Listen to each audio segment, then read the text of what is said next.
Coming in right now, giving it to you hot, nicely, is the Creatives Avenue. And in this feature, we take the chance, to speak to different musicians and ask them about their latest ventures, ask them about what they've learned in their journey. And today is no different. We've got an artist on the line. He goes by the name Thando Ngubeni, also known as Tunez RSA. He's a 24-year-old singer, rapper, and songwriter from Fulo, Soweto.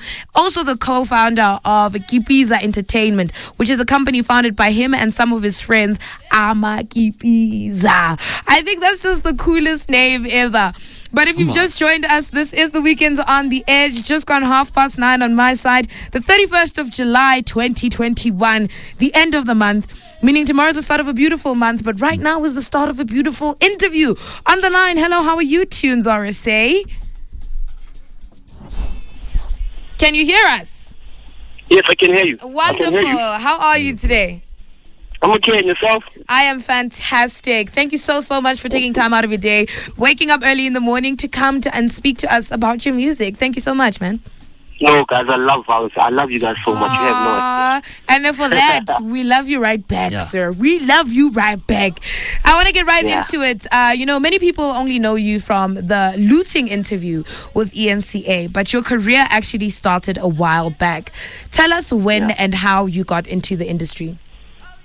I think I got in when my mom was still working for Mom Brenda Sesani. It was long ago, she used to take me to events. Like I used to go backstage and I used to sit with my Laika, so cool. My banner. So it started long ago, but then I started making music I started writing music in grade 6 with bass, and then I started making music in 2012, making my own music. So yeah, it started long ago, man. I know, beautiful stuff. And now, how would you say the journey was, while starting out in the industry? Excuse me? How would you say your journey was personally within the music industry? Was it easy, or how did it go? It's always been a learning curve, It's always been learning. It's fun, It's teaching me a lot. I'm really enjoying the pace that I actually went at, and I can't say I struggled. I've been through the most also as an artist, like sleeping in driveways, but I really enjoyed it, man. I'm having fun with it. I mean, I'm glad you enjoy it. I mean, that's the only thing, you should be doing. It's like enjoying it. You have to enjoy what you do, because otherwise, what's the point, But I want to talk about the time of the lootings. At the time of the looting sprees, what was it that made you decide to rather go out and promote your music? Because I had a dope ass song, and I really knew that this is the only marketing I need right now, and I knew that I was just hoping that these people are lying, but I knew that this marketing is the one that's really going to help me out. And everything happened high and high. I was supposed to get that marketing, because the track is dope. So yeah, man, like what was going through my mind was just more like, my music getting out and people being ready for higher and higher. Wonderful. I mean, I just want to know, what difference or impact did that one scenario have on your career and influence? A huge difference, because I literally went to the consumer directly. I had so many followers. I had so many people who look up to me, always asking me for advice, and it's changed because people start taking me more seriously. Like, people have been taking me seriously, but now they start taking me more seriously as a brand, and they start, trusting me, because I think they even see the numbers that are behind me. So, yeah, man, it's impacted me very huge, because now my music is being listened to all around the world. I thought it was just South Africa, but when I check my stats, it's South Africa, it's Singapore, it's the United States, it's UK. I'm even I think on the number 2 on the UK charts on iTunes. So it's crazy. That's so it's really cool. crazy. iTunes. That's an achievement. I'm a Chad. I mean, congratulations, sir. That's absolutely cool, man. So, man, you've thank been you so recently... Much, thank you so much, guys. And, I also have a story for you guys. Like, Vow FM has always put me on. Like, really? We love it. Yeah, there's a friend of mine, Chronic, who used to work there. I think he was, like, an engineer or a compiler. Chronic introduced me to Pop Kiss and Lwazi. I think it was whose show? It was Lwazi. whose show was I on first? I think it was Pop Kiss or someone. Or It Lottie. was probably I remember. Pop Kiss, But yeah. then we literally walked inside the building, and Chronic was like, you gotta interview my boy. You have to interview my boy. Listen to his music. And it was just playing that it's a clean version. Now, my music was clean, so it was clean, And then there was probably like, yo, that's too crazy. That's my first radio interview, though. That's really cool, man. Vow FM. Yeah, I'll never forget. I mean, that basically makes it Yeah, family, it was right? Felicity. It was Felicity. Sure. I remember. Felicity was the first person to give me that song. Now, awesome stuff, man. So now our next question, right? You've been interviewed recently on multiple interviews ever since the whole looting incident, and one of them was with On Life Radio with Slicker. He offered to assist you in distributing your music. Now, what has that process and experience been like? I'm meeting up with Slicker on Monday, so I can't really say much about the deal. I know everybody knows it's a distribution deal, but I can't really tell you much about it. We just need to negotiate it. So I'm going to meet up with him on Monday and see how it goes. Now, you do have your own entertainment company, that you run with Amakipiza, but have any record labels approached you recently in the hopes of signing you? Yes, they have, right? And I can't really say much about their names because I really want them to be sure about everything first, and I also want to be sure.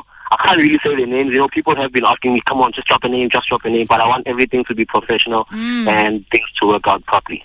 And I'm glad you actually mentioned that, the Vow FM listener is an aspiring creative. And that's why we have, this feature, because we want to reach out to as many of the youth that is aspiring to get into this. And we were speaking about it last week as well on this feature, that so many people end up getting, the opportunity to get signed or to work with, big people in the industry very easily these days because of social media and because of how quickly things kind of spread.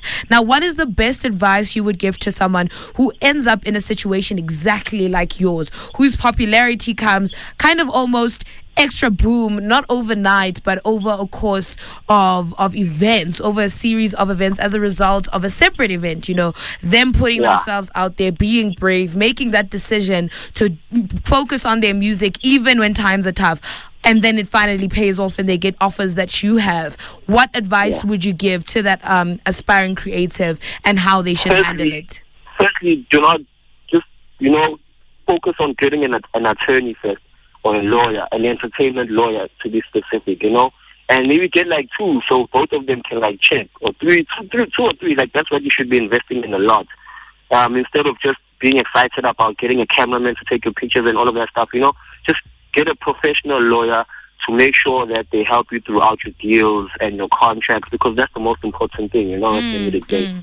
So just getting a good lawyer, a solid team, a solid manager, somebody to actually handle all your social media, because that's one crazy thing. I'm replying to messages from 2 weeks ago. I'm still responding to messages from 2 weeks ago. Wow. So, you need to build up a team before anything. Build up a team, have your sound engineer, have your producer, make sure that your brand and your product is the way you want it to be, and it's up to standard with the industry, because it has to be industry standard, So it does. Be prepared so that if these big companies come to you, you already have covered so much, learn, do your research, learn about management contracts, publishing contracts, recording contracts, distribution, licensing.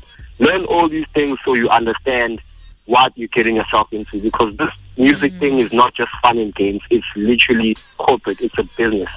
Yeah, it is a business, and I'm glad you actually brought those things up. And contracts are a big part of, how creatives end up kind of being let down by the industry, because, you need to be aware as an artist walking into a contract that, one, you're not supposed to be given a certain time period to read and sign the contract. You should be given as much time as you need. Yes. You should be able to ask all the questions that you need to ask, come back again, revisit, revise it, look it over again and again, double check, have your lawyer look at it over and over again. And like you said, a team of people. That social media, running thing, it can really take up so much time. And so you really do need a team, eh? Yes, people who are smarter than you. That's one thing. People who are smarter than you, people who want to innovate. Because you as a creative, you have these ideas that you have. But now there's somebody who knows business and can turn your ideas into life. and profits at the same time.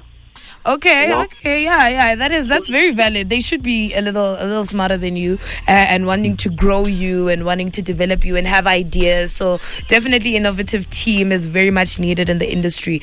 Now, your latest single, which you are promoting, Higher and Higher, is already out and available on all major streaming sites.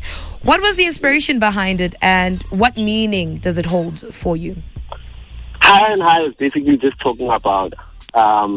People think it's associated with like weed, but because I think I did say it, but it's fine. It means three things. It just means you as a person going higher and higher, always elevating, always growing and finding out new things about yourself, and just, getting stoned, man.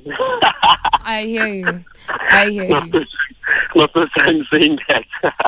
Absolutely. But no, man, the track was really inspired just by growth and excitement and happiness and fun, man, And I think that's a very important part, especially with the things that we're going through now, the pandemic, the looting's just ending, and it's winter. Everyone just wants to be grumpy and grouchy all the time. So it's super great to hear something that's kind of about, upliftment, being happy, having fun, and all that good stuff. Now, Gift has the next question, yeah. So now the following question is directed at Ikipiza Entertainment, right? Now, as a whole, what sort of recent works are you currently busy with? And what would you like to see the company producing in future? Right now, I just dropped a song yesterday, More Life, featuring Yesi Kipiza. He's Yesi Exotic Kipiza. I worked with him on More Life. That song just dropped. He also has an EP and an album coming out. We just don't have the name yet, but it's an Afro-pop album. It's him and Jada's album. We have Orati. Orati is a piano artist who just got signed to Kipiza Entertainment, working with emerging units. So yeah, man, we're gonna release a whole lot of music videos, a whole lot of funny skits, funny commercials, documentaries, reality shows, movies. I've got a movie already that I've written down. I just want to get a proper that's production. so cool. So yeah, man, it's a whole lot. It's a whole culture. It's entertainment. I have a friend, Ayabulela Tokota, who has a store, a shop, an enterprise, like a grocery store in Soweto. It's called Tokota Enterprise. We're planning on franchising it and creating more. So, there has to be a Tokota Enterprise in the Eastern Cape. There has to be a Tokota Enterprise in Pretoria. There has to be a Tokota Enterprise in Cape Town. And around Soweto, around South Africa first before we go to Africa. Yeah, no, definitely, man. Right now, I've captured literally the world's heart. I thought it was literally South Africa, but it's South Africa, Africa, and all around the world. So we are literally looking at maybe getting deals internationally for like our music and our content. Yeah, no, that's beautiful. I mean, it's just bigger things ahead in store for you guys, and that's really something to look forward to, especially as young aspiring artists. I want to know, like, what sort of future collaborations would you like to engage in? I'd like to get Questa. I would like to get AKA. I would like to get Freshly Ground. I would like to get Fali Ipupa, Wizkid, and DJ Maporisa. Most definitely. Oh yes, definitely DJ Maporisa. You have to get the Scorpion Kings on your side. I want to work with DJ. I keep on going on his live Instagram, video. Yeah, and catching him live and stuff. And then I'm like, yo, bro, put me on. But, I really want to work with a lot of South African artists. And before I go like around the world, I really want to take South African sound to the world. As much as Nasty is doing it, as much as Lady Smith Black Mambazo, Soweto Gospel Choir, Yeah, indeed. I think it's very important that those things, are done by us, and we're the ones that kind of gets our South African voice heard. I absolutely love it when other artists, take inspiration from their peers rather than seeing it as a competition. See how they work and how they operate, and see how that can motivate you to either do the same or even better. So I absolutely appreciate that. Unfortunately, we're running out of time, but before I let you go, I want to play the clip from ENCA of you promoting your music. Okay. Is that okay with you? It's perfectly fine. Gorgeous. Take a listen. This is Tunez RSA. Tell us, what are you doing here? I'm here to promote my music. I'm Tunez RSA, Mr. International Kibiza. Shout out to Kibiza Music. The love of the music. Kibiza Entertainment. Tunez RSA. High and high by Tunez RSA. Kibiza Music. Let's go. Let's run. So they tried to cut you off there, right? Come on. Yeah. But no, he couldn't. He wasn't, he couldn't, man. He couldn't stop you. He couldn't stop you. I'm unstoppable. Unstoppable, man. They say greatness can't be contained, and that's what you have right there. The enthusiasm, the fire you have, that's what's captured so many people's hearts. And I think you got to keep it going, man. Only greater things. Indeed. I mean, do let us know, let the listener know, how can they get a hold of you? How, what other platforms can they stream your music and things like that? Give us all those deets. Okay, firstly, for bookings, you can email at tunezrsa@gmail.com. It's TUNEZRSA@gmail.com. I'm Tunez RSA on Instagram, LinkedIn, Facebook, Twitter. I'm just Tunez RSA. Kibiza Music is Kibiza Music everywhere. We don't complicate nobody. I have an organization that I'm running. It's Africa Fella. So you can, if you want to donate or just check out what we do, www.africafellafoundation.co.za. www.africafella.co.za. I'm lying. Yeah, www.africafella.co.za. And then I'm Tunez RSA everywhere. My music is on Spotify. I just released more live on Slicker on Live. It's a free download for now, so the whole world can actually download it for free. Those who can't stream and buy it on iTunes, it's for them, because I'm literally going into everybody's phone, and I really want people to listen to me. So I don't want to sell anything. I want to also give people an option to download it for free. Absolutely. I mean, thank you so much once more for taking time out of your day and speaking to us. We were talking about that fire in you, that fire they couldn't put out. That reporter couldn't put out that fire. And then for you, I'm going to end it off with a lovely one. I hope you stay tuned to hear it. But thank you so much. Have a lovely day and a weekend that you're going to enjoy. Bye. Thank you so much, guys. I'm going to bring more live. I want you guys to also put it on the playlist chat. I'm going to send it through, so just email me the email that I have to send the music through. More life is also coming. Okay, have a lovely day. Bye. Bye.